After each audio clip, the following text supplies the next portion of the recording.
प्रेम से बोलिए सिया रामचंद्र की जय। प्यारे भक्तगणों, आज फाल्गुन मंगलवार के दिन मैं आप सभी को सुनाऊंगी भगवान राम और हनुमान जी की पावन कथा को श्रद्धा पूर्वक पूरा अवश्य सुनिएगा। भगवान की कृपा आप पर, आपके परिवार पर सदा बनी रहेगी। कथा इस प्रकार है कि एक बार सेमरू पर्वत पर सभी संतों की सभा का आयोजन हुआ। केवर्त देश के राज सुकंद भी उसी सभा में संतों का आशीर्वाद लेने जा रहे थे। रास्ते में उन्हें देवर्षि नारद मिले। राजा सुकंद ने उन्हें प्रणाम किया। इस पर श्री नारद जी ने उन्हें आशीर्वाद देकर यात्रा का प्रयोजन पूछा। राजा सुकंद ने उन्हें संत सभा के आयोजन की बात बताई। इस पर नारद मुनि ने कहा, अच्छा है, संतों की सभा में जरूर जाना चाहिए। ऐसा कहकर सुकंद को जाने का आदेश दिया। सुकंद जैसे ही सभा में जाने के लिए प्रस्थान करने लगे, तैसे ही नारद जी ने उन्हें आवाज दी। इसके बाद कहा कि जिस सभा में जा रहे हो उसमें सभी को प्रणाम करना, लेकिन ऋषि विश्वामित्र का अभिवादन बिल्कुल भी मत करना। इस पर सुकंद ने पूछा कि यह तो उचित नहीं है। तब श्री नारद जी ने कहा कि तुम भी राजा हो, वह भी पहले राजा ही थे, अब संत हो गए हैं, मत प्रणाम करना। राजा सुकंद ने भी किया भी तो ठीक वैसा ही जैसे नारद जी ने बताया था। सभा के समाप्त होते ही विश्वामित्र श्री राम से मिलने पहुंचे। वहां पहुंचकर उन्होंने बताया कि उनका अपमान हुआ है, वह इसे भूल भी जाते, लेकिन यह तो संत परंपरा का अपमान है। राम जी ने पूछा, गुरुजी क्या हुआ? तब विश्वामित्र जी ने कहा कि मेरा अपमान हुआ है। राम जी ने पूछा, किसने किया आपका अपमान? तब विश्वामित्र जी ने पूछा कि जानकर करोगे भी क्या आप? इस पर श्री राम जी ने कहा कि गुरुजी, आपके चरणों की सौगंध लेकर प्रतिज्ञा करता हूँ, जो सिर आपके चरणों में नहीं झुका है उसे काट दिया जाएगा।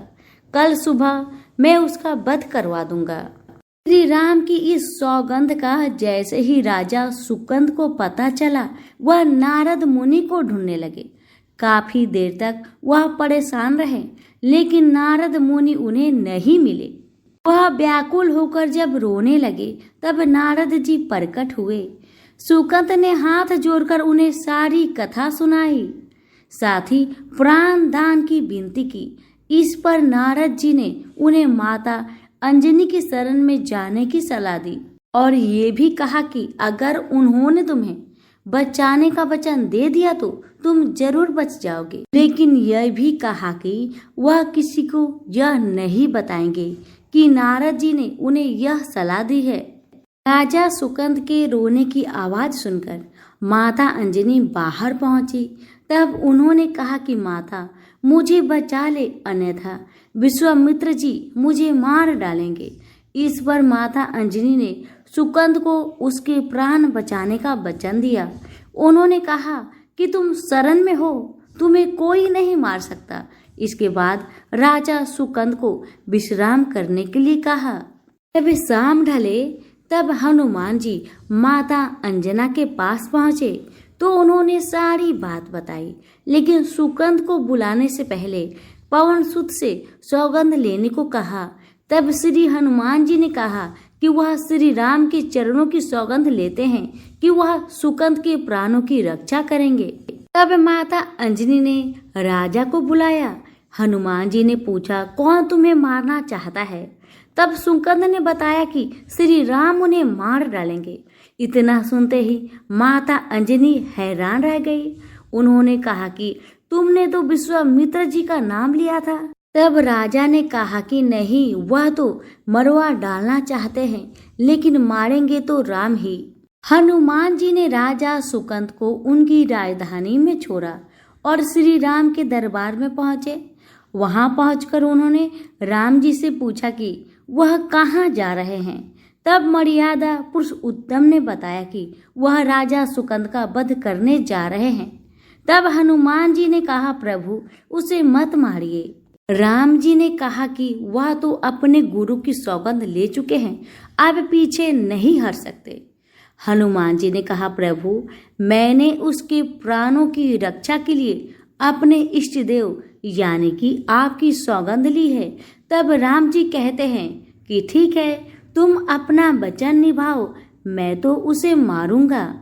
हनुमान जी ने राजा सुकंद को लेकर पर्वत पर पहुंचे और राम नाम का कीर्तन करने लगे। उधर राम जी राजा सुकंद को मारने के लिए उनकी राजधानी पहुंचे, लेकिन वह नहीं मिले तो वह उन्हें ढूंढते हुए पर्वत पर पहुंचे। वह हनुमान राम मंत्र का जाप कर रहे थे। राम जी को देखते ही सुकंद डर गए। उन्होंने कहा कि अब तो राम जी उसे मार ही डालेंगे। वह बार बार हनुमान जी से पूछता कि बच जाएंगे हम। तब उन्होंने कहा कि राम मंत्र का जप करते रहो और निश्चिंत रहो, भगवान नाम पर पूरा भरोसा रखो। लेकिन वह काफी डरे हुए थे, तो हनुमान जी ने सुकंद को राम नाम मंत्र के घेरे में बैठा दिया। इसके बाद राम नाम जपने लगे। राम जी ने राजा सुकंद को देखकर जब बाण चलाना शुरू किया तो वह राम नाम के मंत्र के आगे विफल हो जाते। राम जी हताश हो गए कि क्या करे। यह दृश्य देखकर श्री लक्ष्मण जी को लगा कि हनुमान जी भगवान राम को परेशान कर रहे हैं, तो उन्होंने स्वयं ही हनुमान जी पर बाण चला दिया। लेकिन यह क्या, उस बाण से पवन सुत के बजाय श्री राम मूर्छित हो गए। यह देखते ही लक्ष्मण जी दौड़ पड़े और देखते हैं कि बाण तो हनुमान जी पर चढ़ाया था, लेकिन मूर्छित राम जी कैसे हो गए। तब उन्होंने देखा कि पवन सुत के हृदय में तो श्री राम बसते हैं। राम जी जैसे ही होश में आए, वह हनुमान जी की ओर दौड़े। उन्होंने देखा उनकी छाती से रक्त बह रहा है। वह हनुमान जी का दर्द देख नहीं पा रहे थे। वह बार बार उनकी छाती पर हाथ रखते और आंखें बंद कर लेते। पवन सुत को होश आया तो उन्होंने देखा कि राम जी आंखें बंद करके हनुमान जी के छाती पर बार बार हाथ रखते हैं, फिर हनुमान जी के सिर पर हाथ फेरते हैं। तब पवन सुत ने सुकंद को पीछे से निकाला और उसे अपनी गोद में बैठा लिया। तभी राम ने फिर से हनुमान जी के माथे पर हाथ फेरा, लेकिन इस बार वह पवन सुत की जगह राजा सुकंद थे। राम जी मुस्कुराए और हनुमान जी से बोल उठे कि नाथ, अब तो आपने इनके सिर पर हाथ रख दिया, अब तो सब कुछ आपके हाथ में है। इसकी मृत्यु भी और जीवन भी आप ही सुकंद के जीवन की रक्षा करें। राम जी ने हनुमान जी से कहा कि जिसे तुम अपनी गोद में बैठा लो, उसके सिर पर तो मुझे हाथ रखना ही पड़ेगा। लेकिन गुरु जी को क्या जवाब देंगे। तभी हनुमान जी को विश्वामित्र जी सामने से आते दिखाई पड़े। उन्होंने राजा सुकंद से कहा कि जाओ, तब प्रणाम नहीं किया तो क्या हुआ, अब कर लो। राजा ने दौड़कर विश्वामित्र जी का अभिवादन किया। वह भी प्रसन्न हो गए और बोले, राम इसे क्षमा कर दो। मैंने इसे क्षमा कर दिया, क्योंकि संत का काम मिटाना नहीं बल्कि सुधारना होता है। यह भी सुधर गया है। उन्होंने सुकंद से पूछा कि संत का सम्मान न करने की सलाह तुम्हें किस कुसंग से मिली थी। राजा सुकंद विश्वामित्र जी से कुछ कहते, इससे पहले नारद मुनि प्रकट हो गए।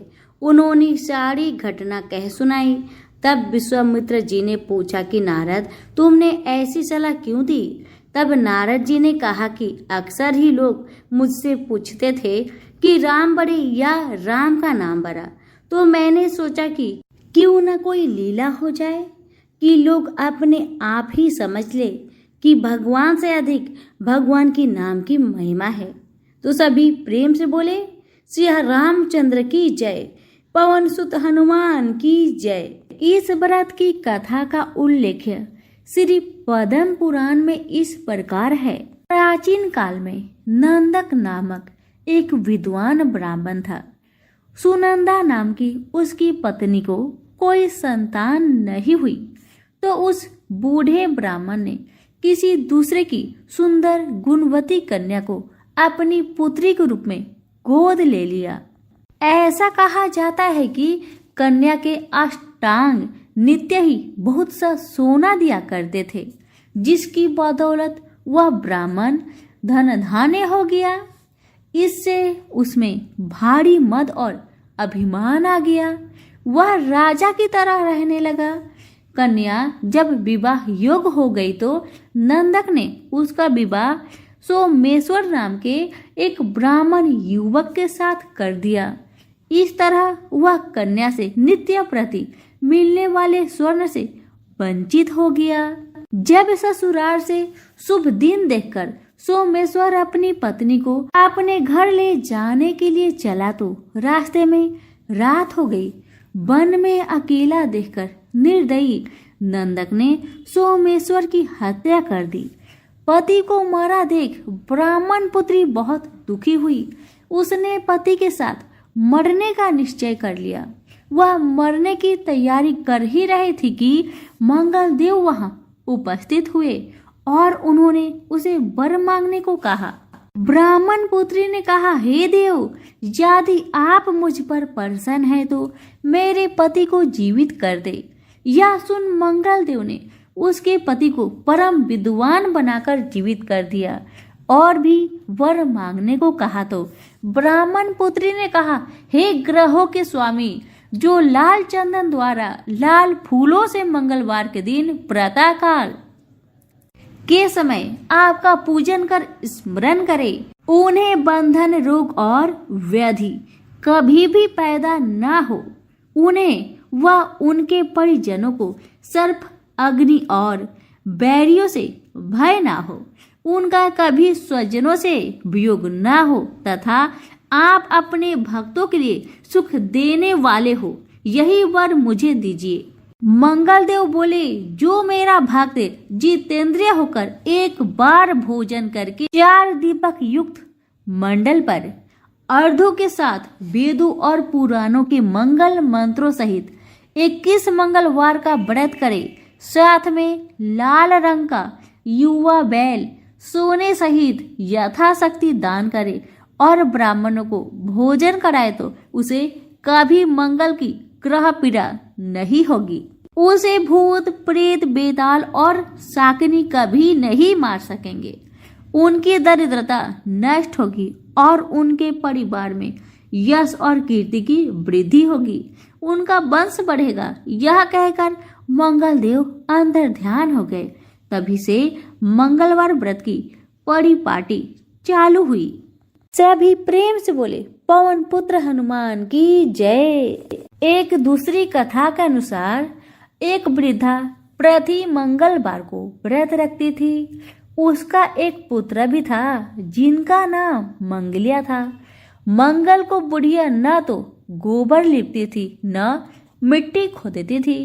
एक दिन उसकी परीक्षा लेने मंगल देव ब्राह्मण के रूप में वहां आए और वृद्धा से बोले, मुझे भूख लगी है, भोजन में मैं स्वयं बना लूंगा, तुम सिर्फ जमीन को गोबर से लिप दो।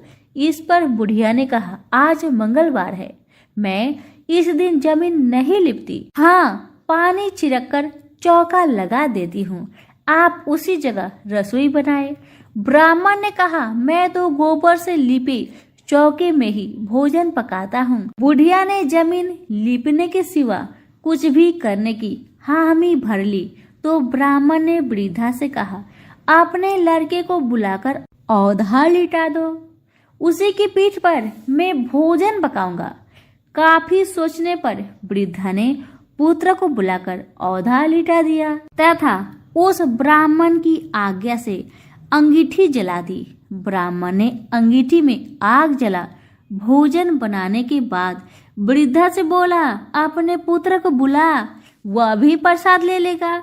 बुढ़िया ने दुखी मन से कहा, ब्राह्मण देवता क्यों हंसी कर रहे हो, उसी पर आग जलाकर तो आपने भोजन बनाया, वह तो मर चुका होगा। ब्राह्मण ने बुढ़िया को समझाया तथा बुलाने का आग्रह किया। आवाज लगाते ही पुत्र दौड़ता आया। ब्राह्मण बोला, माई तेरा व्रत सफल हुआ, दया के साथ तुम्हारे हृदय में निष्ठा व विश्वास भी है, अतः तेरा सदा कल्याण ही होगा। सभी प्रेम से बोले पवन पुत्र हनुमान की जय, मंगल देव की जय।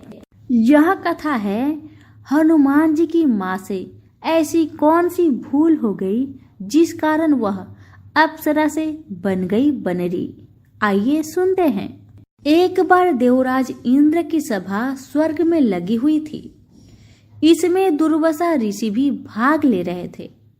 जिस समय सभा में विचार विमर्श चल रहा था, उसी समय सभा के मध्य ही पूजिक स्थली नामक इंद्रलोक की अप्सरा बार बार इधर से उधर आ जा रही थी। सभा के मध्य पूजिक स्थली का यह आचरण ऋषि दुर्वासा को अच्छा न लगा।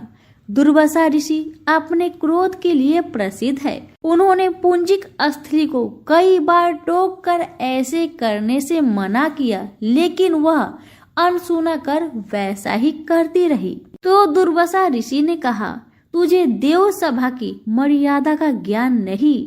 तू कैसी देव अप्सरा है जो बनरियों की तरह बार बार आ जाकर सभा में विघ्न डाल रही है। जा, अपनी इस आदत के कारण तू बनरी हो जा। दुर्वासा ऋषि का श्राप सुनकर पूजिक स्थली सन्न रह गई। अपने आचरण का यह परिणाम वह सोच भी नहीं सकती थी, पर अब क्या हो सकता था।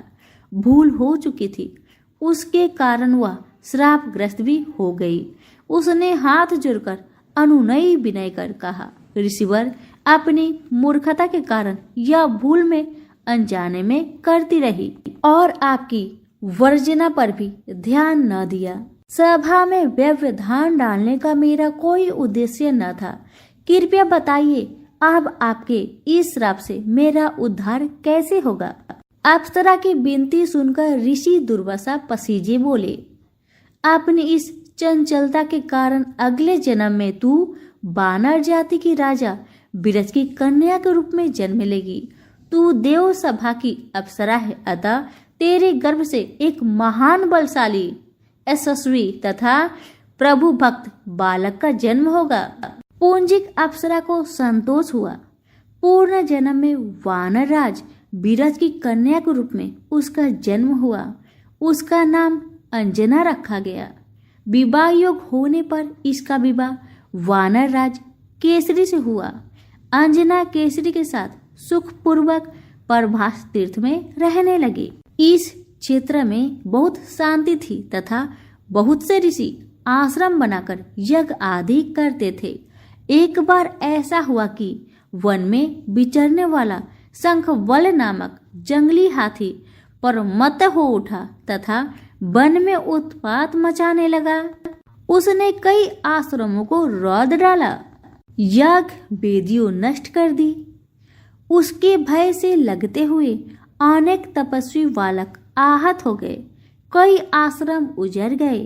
कई ऋषि भय के कारण आश्रम छोड़ चले गए।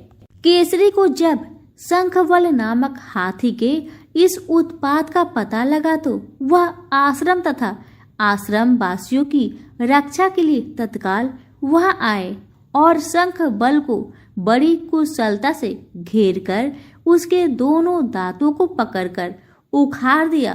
पीड़ा से चिघाड़ता हुआ वह हाथी वहीं धराशायी हो गया और मर गया।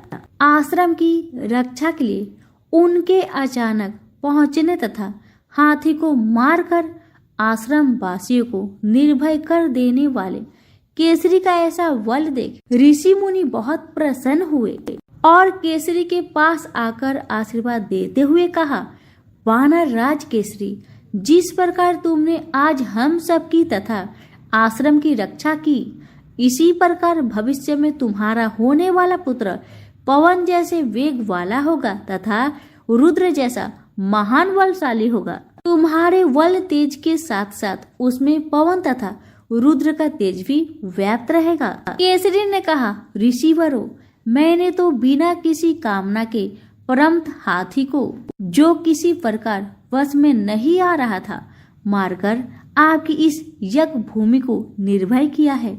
आपका दिया यह स्वतः आशीर्वाद मुझे शिरोधार्य है। केसरी ऋषियों को प्रणाम कर चले गए। समय आने पर अंजना के गर्भ से एक बालक का जन्म हुआ। उसमें अपने वाले काल से ही ऋषियों द्वारा दिए आशीर्वाद का तेज झलकने लगा। आश्रमों में वह पवन वेग की तरह जहां तहां पहुंच जाता। आश्रमों में विघ्न डालने वाले वन्य जीवों तथा दुष्ट व्यक्तियों को अपने अपार बल से खदेड़ देता। अपने इस पराक्रम से वह मदमत हो जाता तथा अपने साथियों के साथ वह आश्रमों में कीड़ा करने लगता। उसको खेलने से कोई रोकता तो वह उसको भी तंग करने लगता। बालक तो था ही, उसके बाल कौतुक से जब ऋषियों को असुविधा होने लगी तथा उनके पूजा पाठ और यज्ञ में व्यवधान आने लगी तो उन्होंने उसके स्वभाव में शांति के लिए आशीर्वाद जैसा श्राप दिया कि तुम अपने बल को हमेशा भूले रहोगे। जब कोई तुम्हें आवश्यक होने पर तुम्हारी बल का याद दिलाएगा तब फिर तुम में अपार बल जागृत हो जाएगा। इससे वह बालक शांत स्वभाव का हो गया। केसरी नंदन यह बालक आगे चलकर हनुमान नाम से प्रसिद्ध हुआ। सीता जी की खोज के लिए जब कोई समुद्र पार करने का साहस नहीं कर रहा था और हनुमान जी चुप बैठे थे तो जमवंत ने हनुमान जी को उनकी बल की याद दिलाई थी। तब उन्होंने समुद्र पार कर सीता की खोज की। प्रेम से बोले पवन पुत्र हनुमान की जय। यह कथा है जब हनुमान जी ने सत्यभामा, गरुड़ और सुदर्शन चक्र का घमंड चूर किया था। एक बार सुदर्शन चक्र को स्वयं की शक्ति पर अभिमान हो गया था और भगवान श्री कृष्ण ने उनके अभिमान को दूर करने के लिए श्री हनुमान की सहायता ली थी। सुदर्शन चक्र को यह अभिमान हो गया था कि उसने इंद्र के वज्र को निष्क्रिय किया था। वह लोकालोक के अंधकार को दूर कर सकता है। भगवान श्री कृष्ण अंततः उसकी ही सहायता लेते हैं। भगवान अपने भक्तों का सदा कल्याण करते हैं, इसलिए उन्होंने हनुमान जी का स्मरण किया। तत्काल हनुमान जी द्वारिका आ गए। जान गए कि श्री कृष्ण ने क्यों बुलाया है। श्री कृष्ण और श्री राम दोनों एक ही है, वह यह भी जानते थे।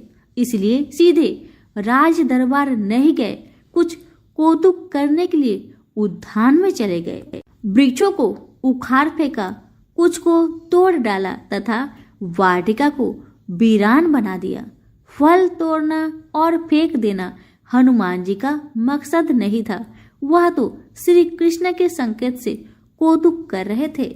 बात श्री कृष्ण तक पहुंची। किसी बानर ने राजोद्यान को उखाड़ दिया है। श्री कृष्ण ने सेनाध्यक्ष को बुलाया, कहा आप सेना के साथ जाए तथा उस बानर को पकड़कर लाए। श्री कृष्ण मन ही मन मुस्कुरा रहे थे।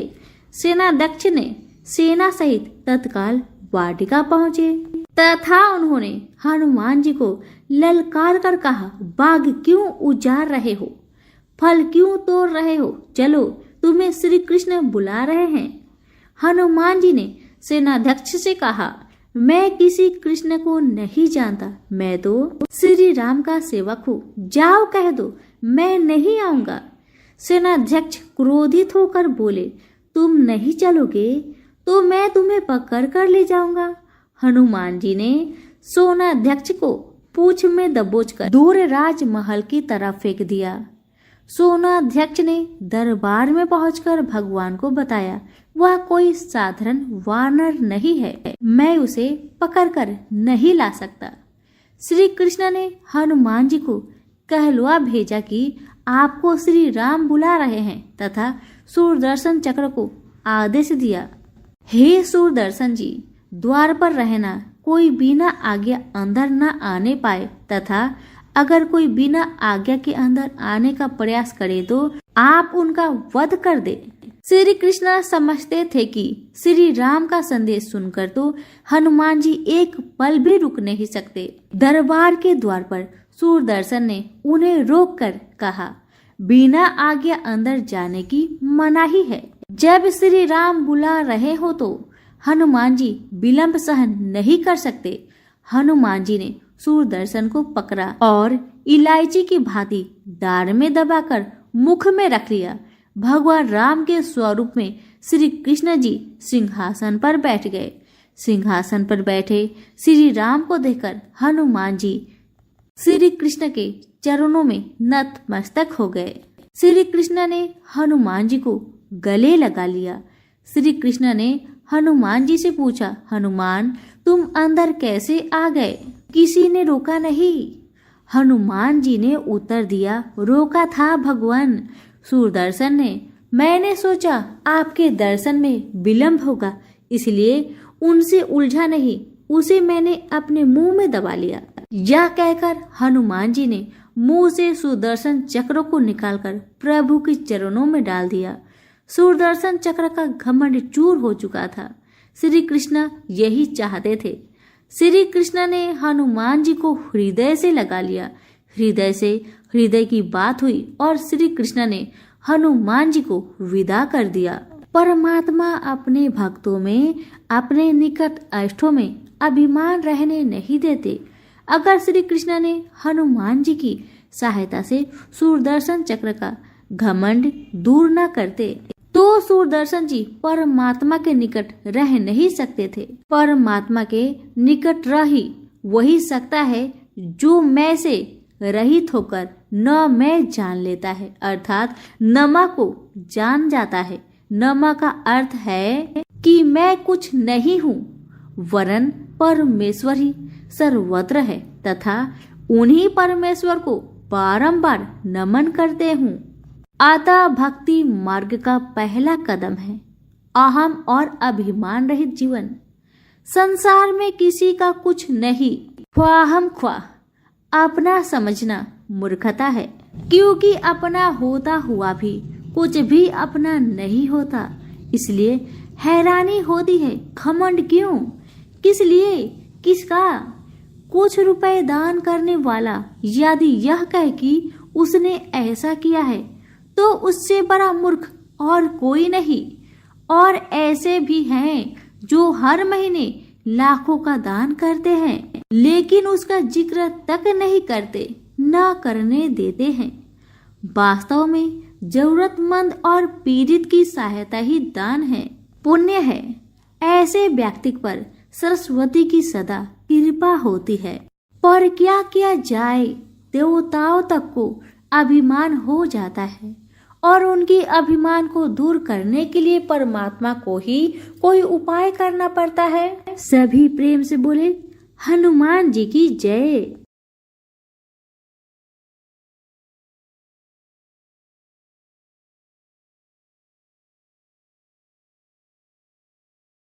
श्री कृष्ण ने अपनी पत्नी सत्यभामा को स्वर्ग से परिजात लाकर दिया था। वह इसलिए अपने आप को श्री कृष्ण की अत्यंत प्रिय और अति सुंदरी मानने लगी थी। सुदर्शन चक्र को यह अभिमान हो गया था कि उसने इंद्र के वज्र को निष्क्रिय किया था। वह लोकालोक के अंधकार को दूर कर सकता है। हनुमान जी के पुत्र मकर ध्वज की कथा। पवन पुत्र हनुमान बाल ब्रह्मचारी थे, लेकिन मकर ध्वज को उनका पुत्र कहा जाता है। यह कथा उसी मकर ध्वज की है। वाल्मीकि रामायण के अनुसार लंका चलाते समय आग की तपिश के कारण हनुमान जी को बहुत पसीना आ रहा था। इसलिए लंका दहन के बाद जब उन्होंने अपनी पूंछ में लगी आग को बुझाने के लिए समुद्र में छलांग लगाई तो उनके शरीर से पसीने की एक बड़ी सी बूंद समुद्र में गिर पड़ी। उस समय एक बड़ी मछली ने भोजन समझ उस बूंद को निगल ली।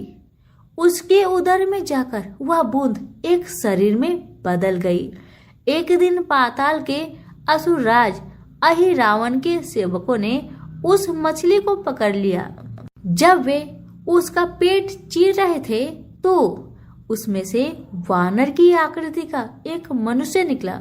वे उसे अहिरावण के पास ले गए। अहिरावण ने उसे पातालपुरी की रक्षक नियुक्त कर दिया।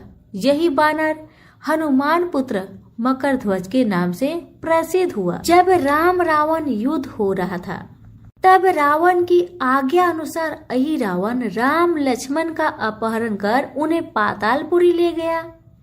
उनके अपहरण से वानर सेना भयभीत हुआ, शोकाकुल हो गई। लेकिन विभीषण ने यह भेद हनुमान के समक्ष प्रकट कर दिया। तब राम लक्ष्मण की सहायता के लिए हनुमान जी पातालपुरी पहुंचे। जब उन्होंने पाताल के द्वार पर एक बानर को देखा तो वे आश्चर्यचकित हो गए। उन्होंने मकरध्वज से उसका परिचय पूछा।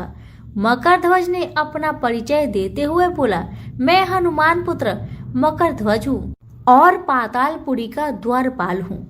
मकरध्वज की बात सुनकर हनुमान जी क्रोधित होकर बोले, यह तुम क्या कह रहे हो दुष्ट? मैं बाल ब्रह्मचारी हूँ, फिर भला तुम मेरे पुत्र कैसे हो सकते हो? हनुमान का परिचय पाते ही मकरध्वज उनके चरणों में गिर गया और उन्हें प्रणाम कर अपनी उत्पत्ति की कथा सुनाई। हनुमान जी ने भी मान लिया कि वह उनका ही पुत्र है, लेकिन यह कहकर कि वे अभी अपने श्री राम और लक्ष्मण को लेने आए हैं। जैसे ही द्वार की ओर बढ़े, वैसे ही मकरध्वज उनका मार्ग रोकते हुए बोला, पिताश्री, यह सत्य है कि मैं आपका पुत्र हूँ, लेकिन अभी भी मैं अपने स्वामी की सेवा में हूँ, इसलिए आप अंदर नहीं जा सकते। हनुमान ने मकरध्वज को अनेक प्रकार से समझाने का प्रयास किया, किंतु वह द्वार से नहीं हटा। तब दोनों में घोर युद्ध शुरू हो गया। देखते ही देखते हनुमान जी उसे अपनी पूंछ में बांधकर पाताल में प्रवेश कर गए। हनुमान सीधे देवी मंदिर में पहुंचे, जहां अहिरावण राम लक्ष्मण की बलि देने वाला था। हनुमान जी को देखकर चामुंडा देवी पाताल लोक से प्रस्थान कर गई। तब हनुमान जी देवी रूप धारण करके वहां स्थापित हो गए। कुछ देर बाद अहिरावण वहां आया और पूजा अर्चना करके जैसे ही उसने राम लक्ष्मण की बलि देने के लिए तलवार उठाई, वैसे ही भयंकर गर्जन करते हुए हनुमान जी प्रकट हो गए और उसी तलवार से अहिरावण का वध कर दिया। उन्होंने राम लक्ष्मण को बंधन मुक्त किया। तब श्री राम ने पूछा, हनुमान, तुम्हारी पूंछ में यह कौन बंधा है? बिल्कुल तुम्हारे समान ही लग रहा है, इसे खोल दो। हनुमान ने मकरध्वज का परिचय देकर उसे बंधन मुक्त कर दिया। मकरध्वज ने श्री राम के समक्ष सिर झुका लिया। तब श्री राम ने मकरध्वज का राज्य अभिषेक कर उसे पाताल का राजा घोषित कर दिया और कहा कि भविष्य में वह अपने पिता के समान दूसरों की सेवा करे। यह सुनकर मकरध्वज ने तीनों को प्रणाम किया। तीनों उसे आशीर्वाद देकर वहां से प्रस्थान कर गए। इस प्रकार मकरध्वज हनुमान पुत्र कहलाए। सभी प्रेम से बोले, पवन पुत्र हनुमान की जय।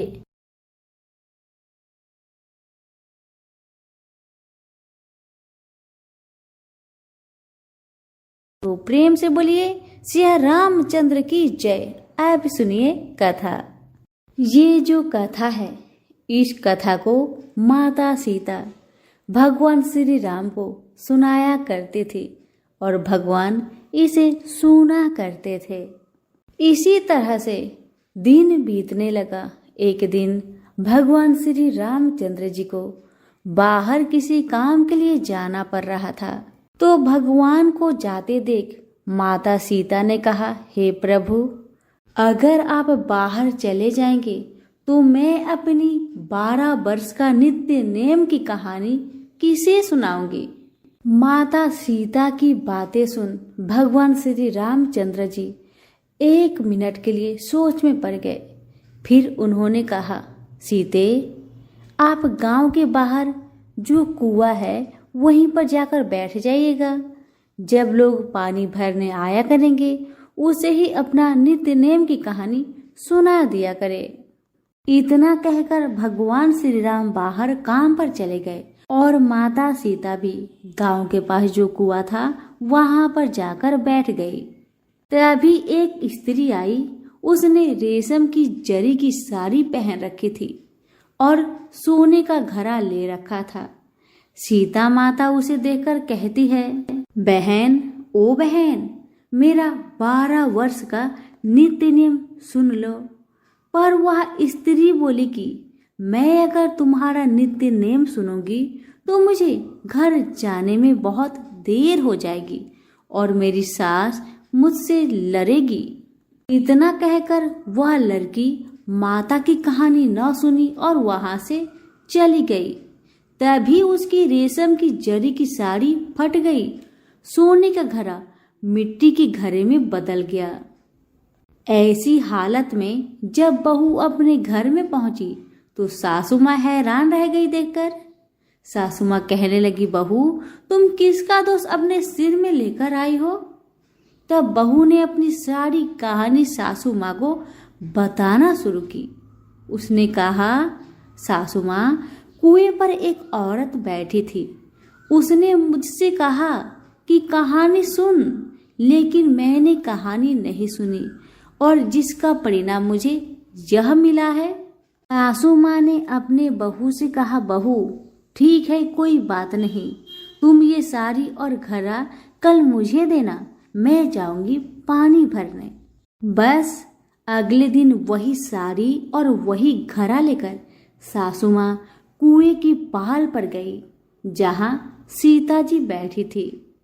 सास को वही माता बैठी मिली तो माता सीता ने कहा, बहन, मेरी नित्य नेम की कहानी सुन लीजिए। तब सासू माँ बोली, हाँ बहन, क्यों नहीं, मैं तो आपकी कहानी एक बार नहीं 5 बार सुन लूंगी। अब माता सीता ने अपनी कहानी शुरू किया। सासू माँ हाथ जोड़ के बैठ गई। राम आए, लक्ष्मण आए, देश के पुजारी आए, नित्य नेम का नेम लाए, आओ राम बैठो राम। तभी रसोई जियो राम, माखन मिश्री खाओ राम, दूध बतासा पियो राम, सूत के पल का मोठो राम, साल दुसाला पोठो राम, साल दुसाला ओढ़ो राम, जब बोलू जब राम ही राम, राम सवारे सबके काम, खाली घर भंडार भरेंगे, सबका बेड़ा पार करेंगे। श्री राम जय राम, जय जय राम।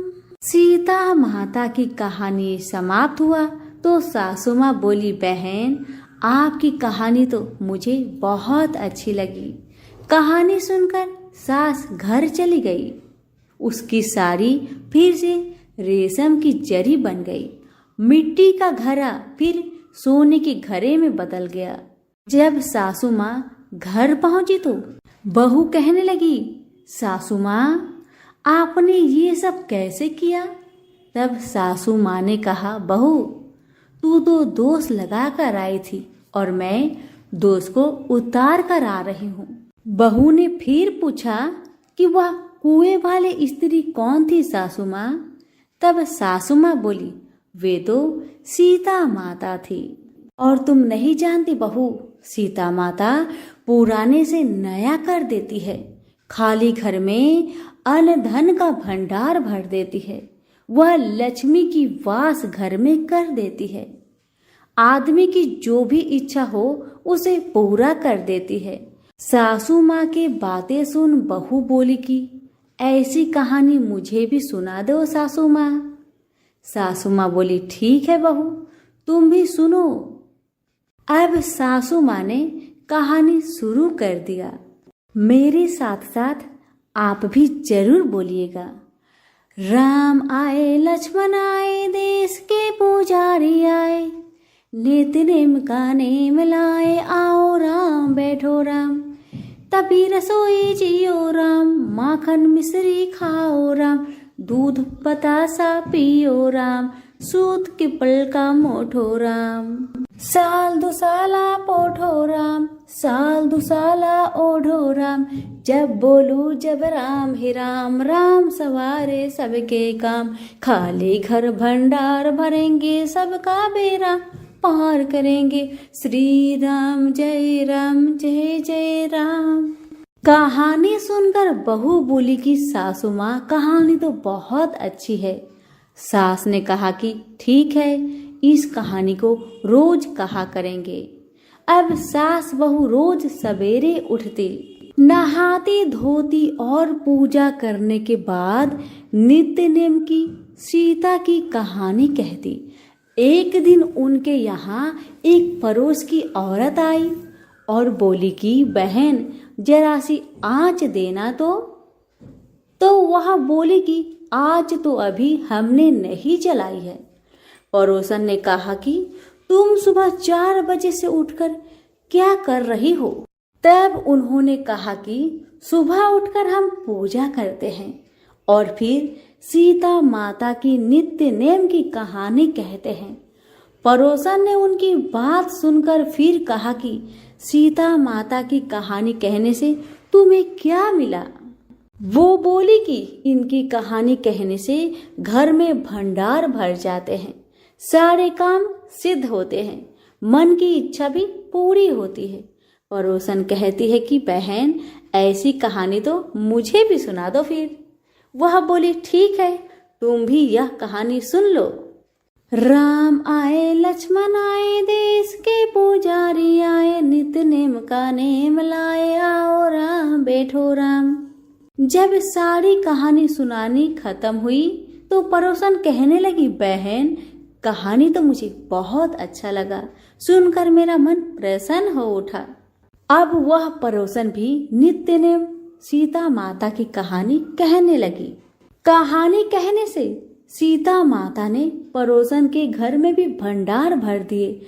अब तो पूरे मोहल्ले में नित्य नेम की कथा सभी करने लगे और माता सीता की कृपा से सभी की मनोकामना पूरी होने लगी। हे सीता माता, जैसे आपने उनके भंडार भरे वैसे ही आप हमारे भी भंडार भरना, कहानी सुनने वाले के भी और कहने वालों के भी, हुक्कारे भरने वालों के भी, सभी पर अपनी कृपा बनाए रखिए। तो प्रेम से बोलिए सिया रामचंद्र की जय।